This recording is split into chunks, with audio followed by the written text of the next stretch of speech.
नमस्कार दर्शकों, मैं राजेश पुरी और तुसी देख रहे हो A1 पंजाबी टीवी और प्रोग्राम करंट इशूज़ ਦੇ ਵਿੱਚ ਤੁਹਾਡਾ ਸਵਾਗਤ ਹੈ। ਜਿਵੇਂ ਕਿ ਤੁਹਾਨੂੰ ਪਤਾ ਹੀ ਹੈ, ਜ਼ਿਆਦਾਤਰ ਅਸੀਂ ਸੋਸ਼ਲ ਮੁੱਦੇ ਲੈ ਕੇ ਤੁਹਾਡੇ ਰੂਬਰੂ ਹੁੰਨੇ ਆ।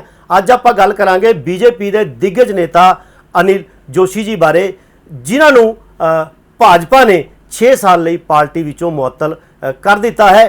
ਕੀ ਐਸੇ ਕਾਰਨ ਰਹੇ, ਇਸ ਬਾਬਤ ਮੇਰੇ ਨਾਲ ਗੱਲਬਾਤ ਕਰਨ ਲਈ ਸਮਰਾਲਾ ਤੋਂ ਸਾਡੇ ਪੱਤਰਕਾਰ ਫੋਨ ਲਾਈਨ ਤੇ ਮੌਜੂਦ ਨੇ ਗੁਰਦੀਪ ਠੱਕਰ ਜੀ। ਗੁਰਦੀਪ ਜੀ, ਤੁਹਾਡਾ ਬਹੁਤ-ਬਹੁਤ ਸਵਾਗਤ ਹੈ ਸਰ। ਸਤਿ ਸ਼੍ਰੀ ਅਕਾਲ ਸਾਹਿਬ। ਗੁਰਦੀਪ ਜੀ, ਜ਼ਿਆਦਾਤਰ ਜਿਹੜੇ ਆਪਾਂ ਮਸਲੇ ਲੈ ਕੇ ਗੱਲ ਜਿਨ੍ਹਾਂ ਤੇ ਆਪਾਂ ਕਰਦੇ ਹਾਂ ਉਹ ਸਮਾਜ ਨਾਲ ਜੁੜੇ ਹੋਏ ਹੁੰਦੇ ਨੇ।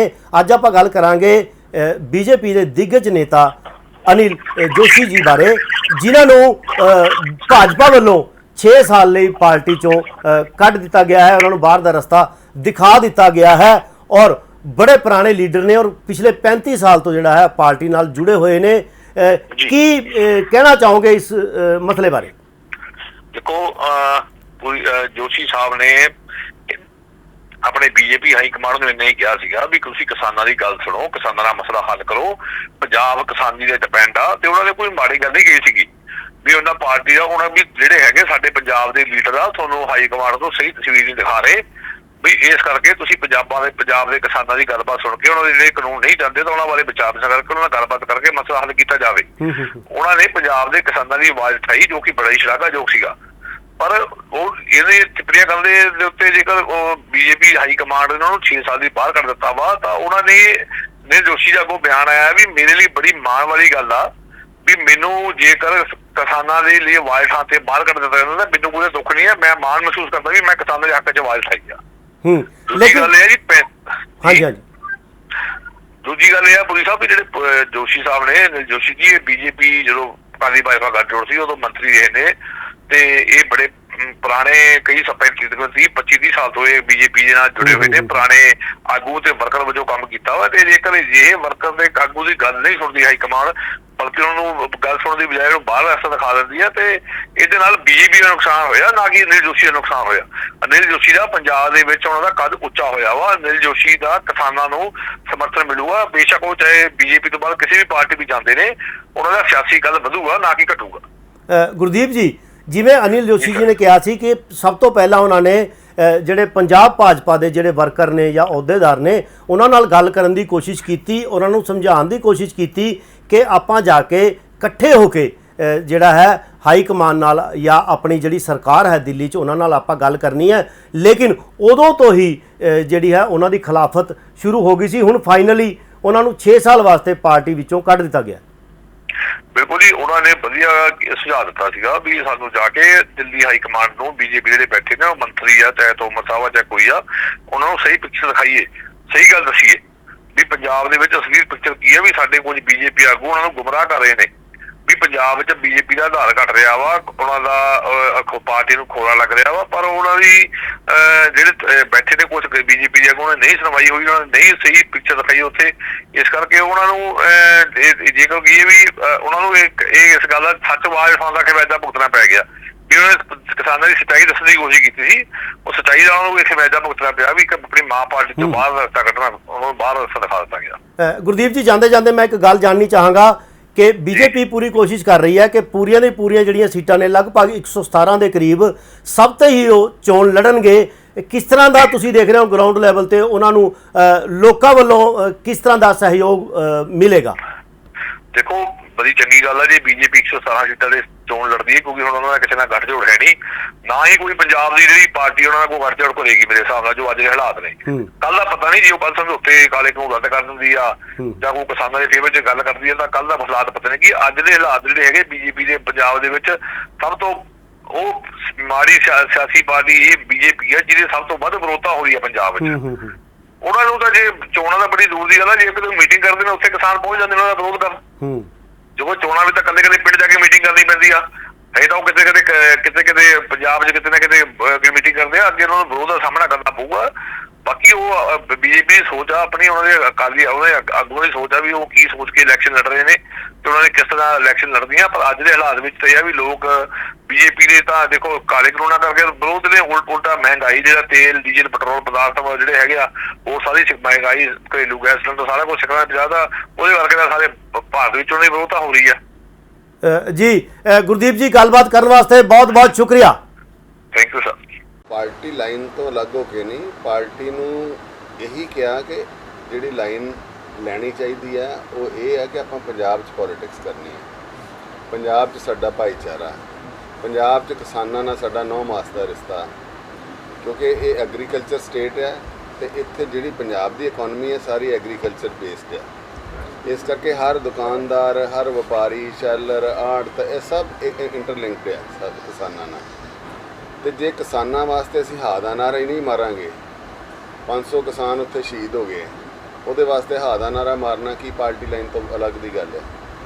ਜੇ ਕਿਸਾਨ ਪੰਜਾਬ ਦੇ ਆ, ਕਿਉਂਕਿ ਪੰਜਾਬ ਤੋਂ ਐਜੀਟੇਸ਼ਨ ਸ਼ੁਰੂ ਹੋਈ ਤੇ ਮੈਂ ਤੇ ਹੁਣ ਤੇ ਹੌਲੀ ਹੌਲੀ ਇੱਥੋਂ ਤੱਕ ਗੱਲ ਆ ਗਈ ਹੈ ਵੀ ਮੈਂ ਇਹਨਾਂ ਨੂੰ ਇਹੀ ਕਿਹਾ ਵਾ ਪ੍ਰਧਾਨ ਜੀ ਨੂੰ ਕਿ ਤੁਸੀਂ ਜੇ ਉਸ ਟਾਈਮ ਤੇ ਜਦੋਂ ਮੈਂ ਕਿਹਾ, ਮਾਸਟਰ ਜੀ ਨੇ ਵੀ ਕਿਹਾ ਉਸ ਟਾਈਮ ਤੇ ਉਸ ਟਾਈਮ ਦੇ ਉੱਤੇ ਪੰਜਾਬ 'ਚ 2 ਡਿਮਾਂਡ ਸੀ ਛੋਟੀਆਂ ਜਿਹੀਆਂ ਕਿਸਾਨਾਂ ਦੀਆਂ। ਨੰਬਰ 1 ਆਉਂਦੇ ਸੀ ਵੀ ਸਾਨੂੰ SDM ਦੀ ਜਗ੍ਹਾ ਦੇ ਉੱਤੇ ਕੋਰਟ ਜਾਣ ਦਾ ਅਧਿਕਾਰ ਦਿਓ, MSP ਦੀ ਗਰੰਟੀ ਦਿਓ। ਤੁਸੀਂ ਇਹ ਦੇਖੋ MSP ਤੇ 100% ਖਰੀਦ ਹੈਗੀ ਹੈ ਝੋਨੇ ਦੀ ਵੀ ਤੇ ਕਣਕ ਦੀ ਵੀ, ਤੇ 100% MSP ਆਉਂਦੀ ਹੈ ਪੰਜਾਬ 'ਚ। ਇੱਥੇ ਤੇ ਗਰੰਟੀ ਹੈ ਤੇ ਲਿਖਤੀ ਚਾਹੀਦੇ ਤੇ ਲਿਖਤੀ ਦੇ ਦੇਣਾ ਸੀ ਉਹਨਾਂ ਨੇ, ਕਿਉਂਕਿ ਪੰਜਾਬ ਦੇ ਵਿੱਚ ਕੋਈ ਵਾਧੂ ਪੈਸਾ ਨਹੀਂ ਸੀ ਦੇਣਾ ਪੈਣਾ। ਇਸ ਕਰਕੇ ਇਹ ਪੰਜਾਬ ਦੇ ਵਿੱਚ ਹੀ ਡੀਲ ਹੋ ਜਾਣਾ ਸੀ, ਪਰ ਇਹਨਾਂ ਨੇ ਸਿੰਸੈਰਿਟੀ ਨਹੀਂ ਵਿਖਾਈ। ਇਹਨਾਂ ਨੇ ਉਸ ਵੇਲੇ ਇਹਨਾਂ ਨੂੰ ਨਬਜ ਨਹੀਂ ਫੜ ਸਕੇ ਕਿਸਾਨਾਂ ਦੀ, ਝੂਠ ਬੋਲਦੇ ਰਹੇ ਉੱਤੇ ਵੀ ਅਸੀਂ ਪਿੰਡਾਂ 'ਚ ਜਾ ਰਹੇ ਹਾਂ, ਅਸੀਂ ਕਿਸਾਨਾਂ ਨੂੰ ਜਾ ਕੇ ਸਮਝਾ ਰਹੇ ਹਾਂ। ਉਹ ਬੜੇ ਖੁਸ਼ ਆ ਕਿ ਬਹੁਤ ਵਧੀਆ ਐਕਟ ਆਇਆ, ਜਿੱਥੇ ਸਨਮਾਨਤ ਵੀ ਹੋ ਲਿਆ। ਆਪੇ ਹੀ ਵਰਚੁਅਲ ਮੀਟਿੰਗਸ ਹੋਈਆਂ ਜਿਹੜੀਆਂ ਉਹਨਾਂ ਦੀਆਂ ਮਿਨਿਸਟਰਸ ਦੀਆਂ, ਉਹਦੇ 'ਚ ਬੰਦੇ ਜਿਹੜੇ ਪਾਰਟੀ ਦੇ ਹੀ ਭਾਲੇ, ਕਿਸਾਨ ਤੇ ਕੋਈ ਪਿੰਡਾਂ 'ਚੋਂ ਆਏ ਨਹੀਂ, ਕਿਸਾਨ ਤੇ ਐਜੀਟੇਸ਼ਨ ਸੀਗੇ। ਤੇ ਇਹ ਇਸੇ ਨਲਾਇਕੀ ਕਰਕੇ, ਪੰਜਾਬ ਦੇ ਇਸ ਯੂਨਿਟ ਕਰਕੇ ਇਹ ਅੰਦੋਲਨ ਜਿਹੜਾ ਵਾ ਉਹ ਦੇਸ਼ ਵਿਆਪੀ ਹੋ ਗਿਆ। ਤੇ ਫਿਰ ਮੈਂ ਸਮਝਦਾ ਹਾਂ ਕਿ ਵਿਸ਼ਵ ਵਿਆਪੀ ਵੀ, ਕਿਉਂਕਿ ਪੂਰੇ ਦੁਨੀਆ ਦੇ ਵਿੱਚ ਪ੍ਰਦਰਸ਼ਨ ਹੋਏ ਅੰਬੈਸੀਆਂ ਦੇ ਸਾਹਮਣੇ, ਤੇ ਉਹਦੇ ਨਾਲ ਕਿਰਕਰੀ ਜਿਹੜੀ ਹੈ ਹਿੰਦੁਸਤਾਨ ਸਰਕਾਰ ਦੀ ਹੋਈ, ਮੋਦੀ ਸਾਹਿਬ ਦੀ ਸਰਕਾਰ ਜਿਹੜੀ ਇੰਨੀ ਵਧੀਆ ਪੂਰੀ ਦੁਨੀਆ ਦੇ ਵਿੱਚ ਜਿਹਨੇ ਝੰਡੇ ਗੱਡੇ ਆਪਣੇ ਕੰਮ ਦੇ ਨਾਲ, ਜਿਹਦੀ ਇੰਨੀ ਸ਼ੋਭਾ ਹੋ ਰਹੀ ਸੀ, ਇਸ ਪੰਜਾਬ ਦੇ ਯੂਨਿਟ ਕਰਕੇ ਉਹ ਕਿਰਕਰੀ ਹੋਈ। ਉਹਦੀ ਜ਼ਿੰਮੇਵਾਰੀ ਵੀ ਇਸ ਪੰਜਾਬ ਯੂਨਿਟ ਦੀ ਆ, ਪ੍ਰਧਾਨ ਦੀ ਤੇ ਉਹਦੀ ਟੀਮ ਦੀ। ਤੇ ਅਸੀਂ ਤੇ ਇੱਕੋ ਹੀ ਗੱਲ ਮੈਂ ਕੀਤੀ ਬਾਰ-ਬਾਰ, ਪਹਿਲਾਂ ਪਾਰਟੀ ਦੇ ਅੰਦਰ ਕਰਦੇ ਰਹੇ ਗੱਲ, ਇਹ ਵੀ ਕਿਹਾ ਮੈਂ ਕਿਹਾ 23 MLA ਜਿਹੜੇ ਲੜਦੇ ਆ ਉਹ ਬੁਲਾਓ, ਨਾਲ ਸੀਨੀਅਰ ਜਿਸ ਤਰ੍ਹਾਂ ਮਾਸਟਰ ਜੀ ਆ ਜਾਂ ਆਪਣੀ ਕੋਰ ਕਮੇਟੀ 50-60 ਲੋਕਾਂ ਦੀ ਇੱਕ ਸੀਨੀਅਰਸ ਦੀ ਟੀਮ ਬੁਲਾਓ, ਸਭ ਦਾ ਵਿਊ ਲਓ, ਇਹਨੂੰ ਕਿਸ ਤਰ੍ਹਾਂ ਡੀਲ ਕਰਨਾ ਚਾਹੀਦਾ। ਪੰਜਾਬ ਸੀ ਉਦੋਂ, ਕਿਸ ਤਰ੍ਹਾਂ ਡੀਲ ਕਰਨਾ ਚਾਹੀਦਾ। ਇਹਨਾਂ ਨੇ ਅੱਜ ਤੱਕ ਉਹ 23 MLA ਨਹੀਂ ਬੁਲਾਏ, ਨਾ ਹੀ ਮੇਰਾ ਖਿਆਲ ਇਹਨਾਂ ਨੂੰ ਪੁੱਛਿਆ ਹੋਣਾ ਤੇ ਨਾ ਹੀ ਅੱਜ ਤੱਕ ਸਾਨੂੰ ਪੁੱਛਿਆ। ਇਹ ਕਿਹਦੇ ਨਾਲ ਕੌਣ ਸਲਾਹਕਾਰ ਹੈ ਇਹਨਾਂ ਦੇ ਸਲਾਹਕਾਰ ਹੁਣ ਜਿਹੜੇ ਜਨਰਲ ਸੈਕਟਰੀ ਬਣਾਏ ਆ ਜਾਂ ਟੀਮ ਬਣਾਈ ਉਹ ਹੋ ਸਕਦੇ ਆ। ਮਤਲਬ ਤੁਸੀਂ ਦੇਖੋ ਨਾ ਲੈਵਲ ਕੀ ਹੈਗਾ ਵਾ। ਜਿਨ੍ਹਾਂ ਨੇ ਇਲੈਕਸ਼ਨਾਂ, ਜਦੋਂ 23 ਬੰਦੇ ਆ ਜਿਹੜੇ ਇਲੈਕਸ਼ਨ ਲੜਦੇ, ਉਦੋਂ ਉਹਨਾਂ ਦਾ ਗਰਾਊਂਡ, ਉਹਨਾਂ ਦਾ ਬਸ ਸਭ ਕੁਝ, ਕਿਉਂਕਿ ਜਦੋਂ ਟਿਕਟ ਦਿੰਦੇ ਆ ਸਭ ਕੁਝ ਵੇਖ ਕੇ ਪਾਰਟੀ ਦਿੰਦੇ ਆ, ਉਦੋਂ ਸਭ ਠੀਕ ਹੁੰਦੇ ਆ। ਜਦੋਂ ਕੋਈ ਪਾਰਟੀ ਦੇ ਅੰਦਰ ਕੋਈ ਸਲਾਹ ਕਰਨ ਦੀ ਲੋੜ ਹੁੰਦੀ ਆ ਤਾਂ ਉਦੋਂ ਕੀ ਉਹਨਾਂ ਦੇ ਦਿਮਾਗ ਘਟ ਜਾਂਦੇ ਆ।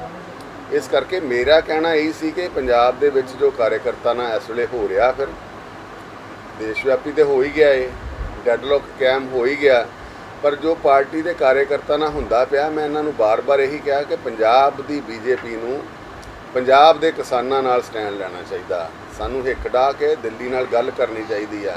ਅਸੀਂ ਬਹੁਤ ਸੰਤਾਪ ਹੰਡਾਇਆ ਪੁਰਾਣਾ ਜਿਹੜਾ ਵਾ ਨਾ, ਅੱਤਵਾਦ ਦਾ ਸਮਾਂ ਭੁੱਲਾ ਨਹੀਂ ਹਲੇ, ਬੜਾ ਮੁਸ਼ਕਲ ਲੋਕੀ ਫੇਰ ਉਸ ਦੀ ਜਾਏ ਉਸੇ ਲੈਵਲ ਤੇ ਪ੍ਰੇਮ ਭਾਈਚਾਰਾ ਬਣਿਆ, ਉਹ ਅਸੀਂ ਹੁਣ ਟੁੱਟਣ ਨਹੀਂ ਦੇਣਾ ਕਿਸੇ ਕੀਮਤ ਦੇ ਉੱਤੇ। ਸਾਡਾ ਦੁੱਖ ਇਹ ਆ, ਇਸ ਕਰਕੇ ਭਾਈਚਾਰਾ ਨਾ ਟੁੱਟੇ, ਕਿਸਾਨ ਖੁਸ਼ੀ ਘਰ ਆਉਣ, ਉਹਨਾਂ ਦਾ ਮਸਲਾ ਹੱਲ ਹੋਵੇ। ਤੇ ਮੈਂ ਇਹਨਾਂ ਨੂੰ ਇਹੀ ਕਿਹਾ ਵੀ ਸਾਨੂੰ ਪੰਜਾਬ ਦੇ ਕਿਸਾਨਾਂ ਵਾਸਤੇ ਜਾਂ ਕਿਸਾਨਾਂ ਵਾਸਤੇ ਹਾ ਦਾ ਨਾਰਾ ਮਾਰਨਾ ਚਾਹੀਦਾ, ਉਹਨਾਂ ਨਾਲ ਸਟੈਂਡ ਲੈਣਾ ਚਾਹੀਦਾ। ਕਾਂਗਰਸ ਨੇ ਉਹਨਾਂ ਨੂੰ ਸਪੋਰਟ ਦਿੱਤੀ, ਅਕਾਲੀ ਦਲ ਨੇ ਦਿੱਤੀ, ਆਮ ਪਾਰਟੀ ਨੇ ਦਿੱਤੀ, ਛੋਟੇ ਮੋਟੀਆਂ ਸਾਰੀਆਂ ਜਥੇਬੰਦੀਆਂ, ਭਾਵੇਂ ਟਰਾਂਸਪੋਰਟ ਵਾਲੀ, ਮਜ਼ਦੂਰਾਂ ਦੀ, ਵਪਾਰੀਆਂ ਦੀ।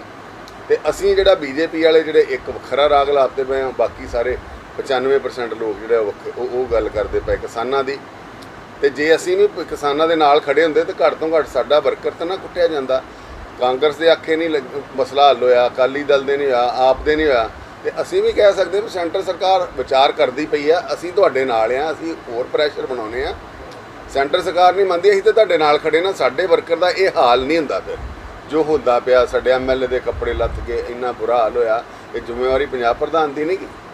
ਵਰਕਰ ਦੀ ਸਿਕਿਉਰਿਟੀ, ਇੱਜ਼ਤ ਮਾਨ ਦੀ ਰਾਖੀ ਨਹੀਂ ਅਸੀਂ ਕਰ ਪਾਏ। ਅਸੀਂ ਸਹੀ ਫੀਡਬੈਕ ਸਹੀ ਟਾਈਮ ਤੇ ਨਹੀਂ ਦੇ ਪਾਏ ਕੇਂਦਰ ਨੂੰ। ਸਾਡੇ ਹੁੰਦਿਆਂ, ਇਸ ਪ੍ਰਧਾਨ ਸਾਹਿਬ ਦੇ ਹੁੰਦਿਆਂ ਪਾਰਟੀ ਟੁੱਟੀ, ਇਹਨਾਂ ਦਾ ਜਨਰਲ ਸੈਕਟਰੀ ਚਲ ਗਿਆ। ਬਹੁਤ ਸਾਰੇ ਕਸਬਿਆਂ ਚੋਂ ਬਹੁਤ ਸਾਰੇ ਇੱਧਰੋਂ ਉੱਧਰੋਂ ਲੋਕੀ ਲੋਕਲ ਅਖਬਾਰਾਂ 'ਤੇ ਦੇ ਕੇ ਪਾਰਟੀ ਛੱਡ ਕੇ ਹੋਰ ਇੱਧਰ ਉੱਧਰ ਸ਼ਾਮਲ ਹੋ ਰਿਹਾ। ਪਾਰਟੀ ਟੁੱਟਦੀ ਰਹੀ, ਜ਼ਿੰਮੇਵਾਰੀ ਕਿਹਦੀ ਹੈ? ਪੰਜਾਬ ਪ੍ਰਧਾਨ ਦੀ। ਵਰਕਰ ਦੀ ਇੱਜ਼ਤ ਮਾਨ ਦੀ ਰਾਖੀ ਨਹੀਂ ਕਰ ਪਾਏ, ਕਿਹਦੀ ਜ਼ਿੰਮੇਵਾਰੀ ਹੈ? ਪੰਜਾਬ ਪ੍ਰਧਾਨ ਦੀ। ਸਹੀ ਫੀਡਬੈਕ ਕੇਂਦਰ ਨੂੰ ਨਹੀਂ ਦਿੱਤੀ, ਕਿਹਦੀ ਜ਼ਿੰਮੇਵਾਰੀ ਹੈ? ਪੰਜਾਬ ਪ੍ਰਧਾਨ ਦੀ। ਇਸ ਕਰਕੇ ਮੇਰੇ ਵਰਗੇ ਬੰਦਿਆਂ ਨੂੰ ਜਾਂ ਸਾਨੂੰ ਨੋਟਿਸ ਦੇਣ ਦੀ ਬਜਾਏ ਇਹਨਾਂ ਨੂੰ ਆਪ ਹੀ ਰਿਜ਼ਾਈਨ ਕਰ ਦੇਣਾ ਚਾਹੀਦਾ ਸੀ। ਸਟੈਂਡ ਲੈਂਦੇ ਜਾ ਕੇ ਵੀ ਮੈਂ ਜੇ ਆਪਣੇ ਕਾਰਜਕਰਤਾ ਦੀ ਸਿਕਿਉਰਿਟੀ, ਇੱਜ਼ਤ ਮਾਨ ਦੀ ਰਾਖੀ ਨਹੀਂ ਕਰ ਪਾ ਰਿਹਾ, ਮੇਰੀ ਨਹੀਂ ਗੱਲ ਸੁਣੀ ਜਾਂਦੀ, ਫਿਰ ਕੋਲ ਰਿਜ਼ਾਈਨ ਲੈ ਲਓ। ਮੈਂ ਨਹੀਂ ਆਪਣੇ ਵਰਕਰਾਂ ਦੀ ਹਾਲਾਤ ਦੇ ਸਕਦਾ। ਇਹ ਮੋਰਲ ਆਪਣੀ ਜਿਹੜੀ ਹੈ ਨਾ ਗਰਾਊਂਡ ਦੇ ਉੱਤੇ ਇਹਨਾਂ ਨੂੰ ਦੇਣਾ ਚਾਹੀਦਾ ਸੀ। ਜੋ ਸਭ ਪੰਜਾਬ ਯੂਨਿਟ ਦੇ ਕਿਹੜੇ ਬੰਦੇ ਪਿੰਡਾਂ 'ਚ ਜਾ ਕੇ ਜਾਂ ਇਲਾਕਿਆਂ 'ਚ ਜਾ ਕੇ, ਜਿਵੇਂ ਤੁਸੀਂ ਗੱਲ ਕੀਤੀ ਕਿ ਝੂਠ ਬੋਲਦੇ ਰਹੇ ਆ, ਉਹ ਕਿਹੜੇ ਲੋਕ ਸੀਗੇ? ਪਿੰਡਾਂ 'ਚ ਜਾ ਕੇ ਝੂਠ ਬੋਲਦੇ ਰਹੇ? ਪਿੰਡਾਂ 'ਚ ਤਾਂ ਮੈਂ ਆਖਿਆ ਹੀ ਨਹੀਂ ਹੈ। ਮੈਂ ਤਾਂ ਵਰਚੁਅਲ ਮੀਟਿੰਗਸ ਹੋਈਆਂ ਜਿਹੜੀਆਂ ਕੇਂਦਰ 'ਚ ਉਹਨਾਂ ਨੇ। ਕੌਣ ਬੰਦੇ ਕੀ ਪਾਰਟੀ ਦੇ ਅੱਗੇ ਪਾਉਂਦੇ ਰਹੇ ਆ ਝੂਠ ਬੋਲਣ? ਨਹੀਂ, ਪਾਰਟੀ ਦੇ ਅੱਗੇ ਕਿਸਾਨ ਬਣ ਕੇ ਕਿਸੇ ਨੂੰ ਪੱਗ ਤੈਨੂੰ ਬਣਾ ਲਈ, ਮੈਨੂੰ ਬਣਾਤੀ, ਬਹਿ ਜਾਓ ਜੀ ਤੇ ਕਿਸਾਨ ਹੈ ਜੀ। ਅਸੀਂ ਮਤਲਬ ਪਿੰਡਾਂ 'ਚ ਦੇ ਕੇ ਸਾਰੇ ਹੀ ਇਹੀ ਜਾ ਕੇ ਰਿਪੋਰਟਾਂ ਦਿੱਤੀਆਂ। ਅਸੀਂ ਜਾ ਰਹੇ ਪਿੰਡਾਂ 'ਚ, ਸਮਝ ਰਹੇ ਆ ਸਾਰੇ ਕਿਸਾਨ ਬਹੁਤ ਖੁਸ਼ ਆ। ਇਹੀ ਕੀਤਾ। ਕੌਣ ਕੀ? ਪੰਜਾਬ ਪ੍ਰਧਾਨ ਦੇ ਵਿੱਚ ਜਿਹੜੀ ਸਾਰੀ ਟੀਮ, ਸਾਰਾ ਜ਼ਿੰਮੇਵਾਰੀ ਇਹੀ ਹੁੰਦੀ ਆ। ਜਿਹੜਾ ਘਰ ਦਾ ਜਿਹੜਾ ਮੁਖੀ ਹੁੰਦਾ ਨਾ, ਉਹਦੀ ਜ਼ਿੰਮੇਵਾਰੀ ਹੁੰਦੀ ਹੈ। ਸਾਰ ਥੱਲੇ ਮੈਂ ਕਹਾਂ, ਤੁਸੀਂ ਕਹੋ, ਜੋ ਮਰਜ਼ੀ ਕਰੋ। ਕਹਿ ਰਹੇ ਹੋ ਕਿ ਕਿਸਾਨਾਂ ਨੂੰ ਸਮਝਾਉਣ ਦੀ ਬੀਜੇਪੀ ਕਿਤੇ ਨਾ ਕਿਤੇ ਪੂਰੀ ਮੁਕਾਬਲਾ ਹੀ ਹੈ। ਸਾਲ ਹੋ ਗਿਆ, ਫਿਰ ਸਮਝਾ ਨਹੀਂ ਪਾਏ ਤਾਂ ਨਾਕਾਮ ਕੀ ਹੋਗੀ? ਸਮਝਾ ਪਾਏ ਹੀ ਨਹੀਂ ਕੋਈ। ਕਿੱਥੇ ਸਮਝਾ ਪਾਇਆ ਕੋਈ? ਸਾਲ ਐਵੇਂ ਹੀ ਫਿਰ ਲੰਘ ਗਿਆ। ਕਿਤੇ ਸਮਝਾ ਲੈਂਦੇ ਤਾਂ ਫਿਰ ਤਾਂ ਗੱਲ ਹੀ ਮੁੱਕ ਜਾਂਦੀ ਉਦੋਂ ਹੀ। ਤੁਹਾਡੇ ਸਾਹਮਣੇ ਹੁਣ ਕੀ ਹੋਣਾ ਚਾਹੀਦਾ?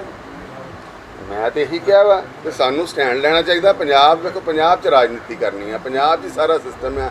ਵਰਕਰ ਡਿਮੋਰਲਾਈਜ਼ ਆ। ਵਰਕਰ ਤਦ ਹੀ ਬੂਸਟ ਹੋਣਾ ਦਾ ਮੁਰੇਲ ਵੀ ਅਸੀਂ ਕਿਸਾਨਾਂ ਦੇ ਹੱਕ 'ਚ ਖੜੇ ਹੋਈਏ ਤੇ ਦਿੱਲੀ ਨੂੰ ਮਜਬੂਰ ਕਰੀਏ, ਸਰਕਾਰ ਨੂੰ ਮਜਬੂਰ ਕਰੀਏ ਵੀ ਇਹਨੂੰ ਕਿਸੇ ਵੀ ਲੈਵਲ ਤੇ। ਮੈਂ ਰੱਦ ਨਹੀਂ ਕਿਹਾ, ਮੈਂ ਕਾਨੂੰਨ ਮਾੜੇ ਨਹੀਂ ਕਦੀ ਕਹੇ, ਮੈਂ ਮੋਦੀ ਸਾਹਿਬ ਦੀ ਸਰਕਾਰ ਨੂੰ ਮਾੜਾ ਨਹੀਂ ਕਿਹਾ, ਮੋਦੀ ਸਾਹਿਬ ਨੂੰ ਮਾੜਾ ਨਹੀਂ ਕਿਹਾ, ਪਰ ਸਟੇਟ ਦੀ ਜਿਹੜਾ ਯੂਨਿਟ, ਉਹਦੀ ਵਿਲ ਪਾਵਰ ਜਿਹੜੀ ਬੜੀ ਕਮਜ਼ੋਰ ਆ।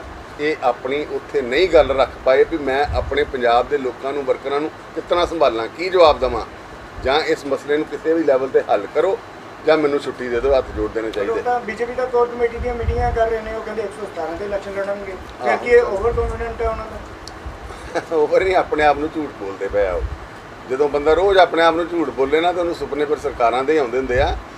ਹਾਲਾਤ ਤੇ ਇਹ ਆ ਵੀ 2800 ਤਕਰੀਬਨ ਕੌਂਸਲਰ ਦੀਆਂ ਸੀਟਾਂ ਦੀ ਇਲੈਕਸ਼ਨ ਹੋਈ ਤੇ ਉਹਦੇ 'ਚ ਆਪਾਂ ਥੋੜਾ 4 ਮਹੀਨੇ ਪਹਿਲਾਂ ਉਹਦੇ 'ਚ ਅਸੀਂ 1100 ਬੰਦੇ ਖਿਲਾਰ ਪਾਏ। ਉਹ ਵੀ ਕਿਸੇ ਦਾ ਡਰਾਈਵਰ ਫੜ, ਕਿਸੇ ਦਾ ਮਾਲੀ ਫੜ, ਠੀਕ ਹੈ, ਖਰਚੇ ਦੇ ਕੇ।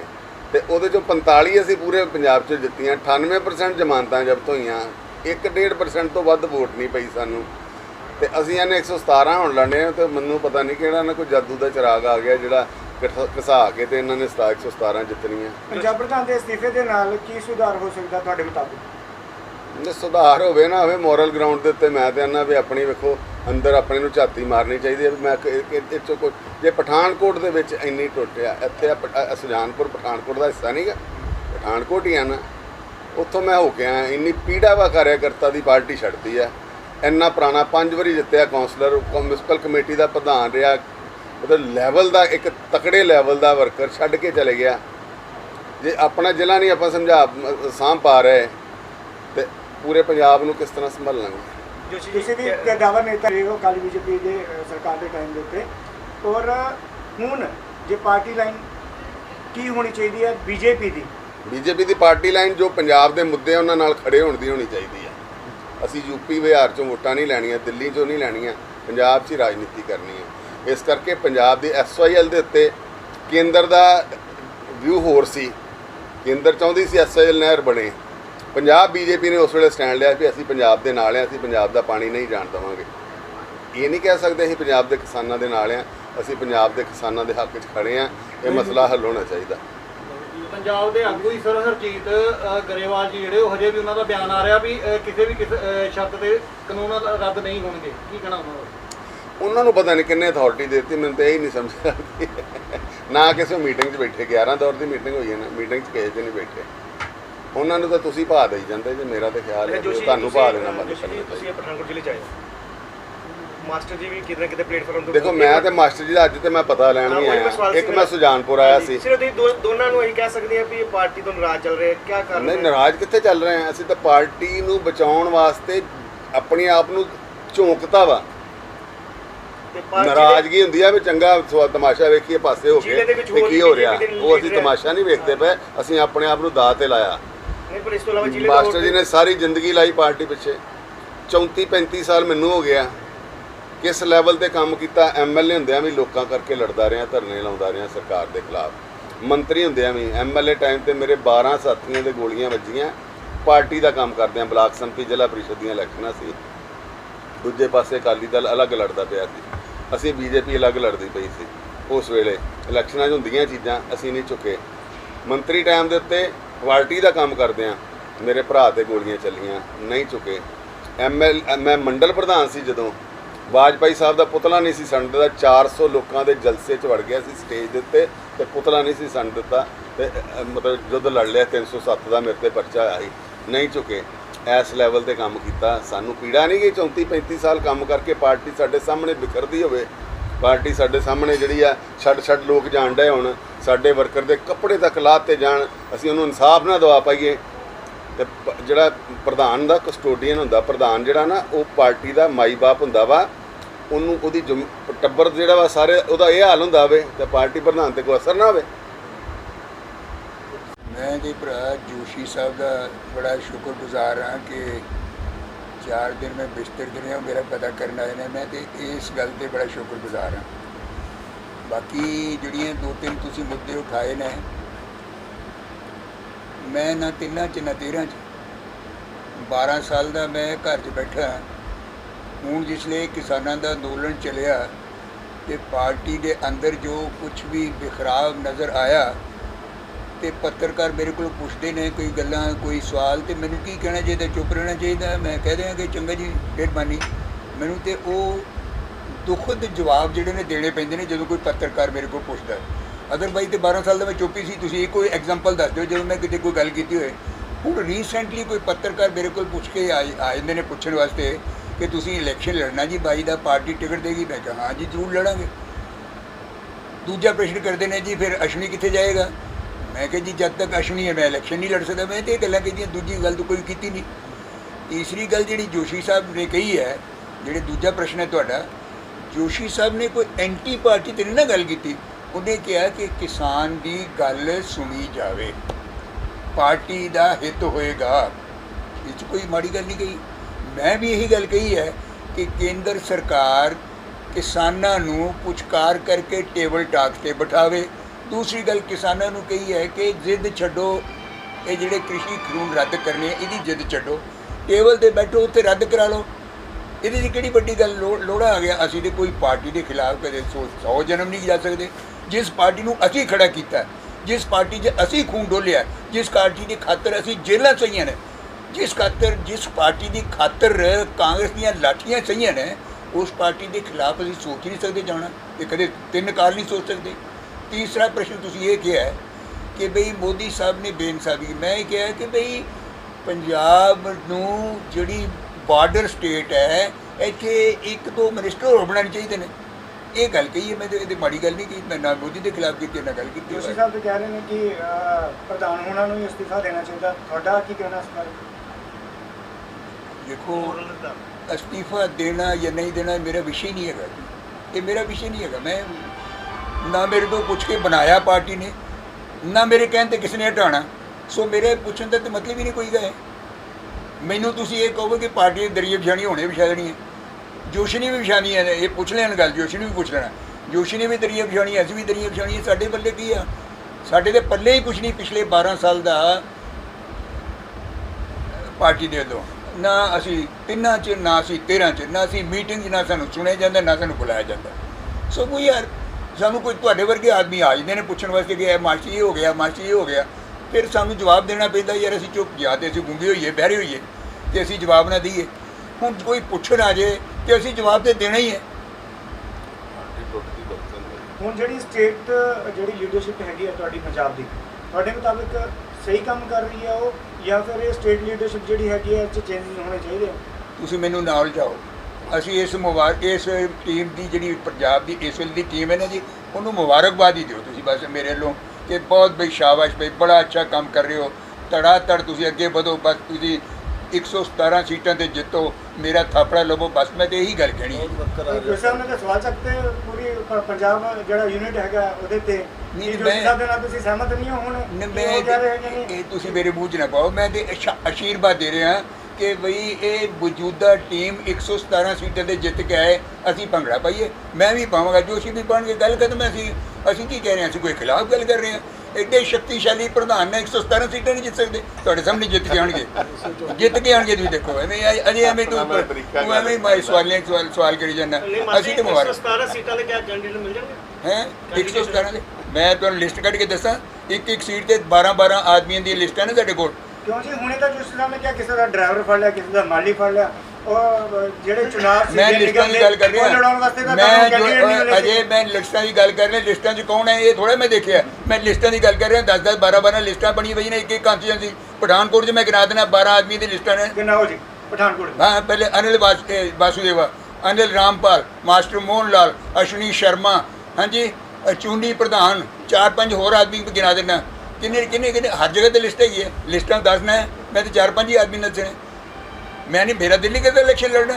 ਜੇ ਅਗਰ 10 ਬੰਦੇ ਹੈਗੇ ਆ ਤੇ ਫਿਰ ਆਉਣ ਵਾਲੇ ਟਾਈਮ 'ਚ ਪਾਰਟੀ ਦਾ ਕੀ ਸਾਈਨ ਜਿੱਤੇਗੀ ਪਾਰਟੀ? ਪਠਾਨਕੋਟ ਤੋਂ ਲੈ ਕਰਕੇ ਤੇ ਫਾਜ਼ਿਲਕਾ ਤੱਕ ਯਾਦ ਰੱਖਣਾ, ਸਰਕਾਰ ਬਣਾਏਗੀ ਭਾਰਤੀ ਜਨਤਾ ਪਾਰਟੀ। ਐਵੇਂ ਭੁਲੇਖੇ 'ਚ ਨਾ ਰਿਹਾ ਤੁਹਾਨੂੰ ਕਿ ਲੱਗਦਾ ਹੈ ਕਿ ਵੀ ਇਹ ਹੈ ਫਲਾਣਾ ਹੈ, ਠੀਕ ਹੈ। ਸਰਕਾਰ ਬਣਾਵਾਂਗੇ ਅਸੀਂ, ਜੋਸ਼ੀ ਸਾਹਿਬ ਨੂੰ ਫਿਰ ਮਿਨਿਸਟਰ ਬਣਾਵਾਂਗੇ ਅਸੀਂ। ਮਾਸਟਰ ਮੋਹਨ ਲਾਲ ਬਣੇ ਨਾ ਬਣੇ, ਜੋਸ਼ੀ ਸਾਹਿਬ ਨੂੰ ਮਿਨਿਸਟਰ ਬਣਾਵਾਂਗੇ। ਯਾਰ ਅਸੀਂ ਇਹ 'ਚ ਕੀ ਗੱਲ ਹੈ? ਇਹ ਸੀ ਸਮਰਾਲਾ ਤੋਂ ਸਾਡੇ ਪੱਤਰਕਾਰ ਗੁਰਦੀਪ ਟੱਕਰ ਜੀ, ਜਿਨ੍ਹਾਂ ਨੇ ਬੜੀ ਅਹਿਮ ਜਾਣਕਾਰੀ ਸਾਡੇ ਨਾਲ ਸਾਂਝੀ ਕੀਤੀ। ਹੁਣ ਸਮਾਂ ਇਜਾਜ਼ਤ ਨਹੀਂ ਦੇ ਰਿਹਾ, ਮੈਨੂੰ ਰਾਜੇਸ਼ ਪੁਰੀ ਨੂੰ ਦਿਓ ਇਜਾਜ਼ਤ, ਤੇ ਤੁਸੀਂ ਦੇਖਦੇ ਰਹੋ ਏਵਨ ਪੰਜਾਬੀ ਟੀਵੀ। ਨਮਸਕਾਰ ਜੀ।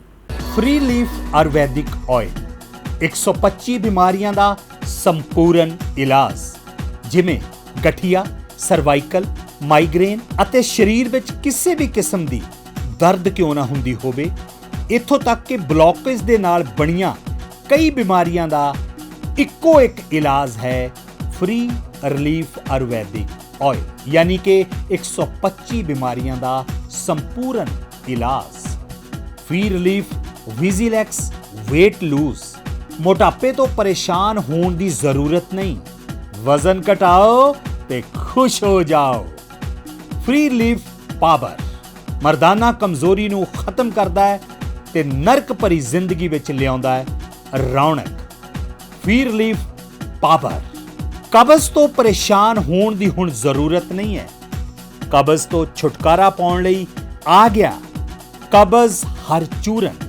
ਕਬਜ਼ ਹਰ ਚੂਰਨ ਨੂੰ ਅਪਣਾਓ ਤੇ ਕਬਜ਼ ਤੋਂ ਛੁਟਕਾਰਾ ਪਾਓ।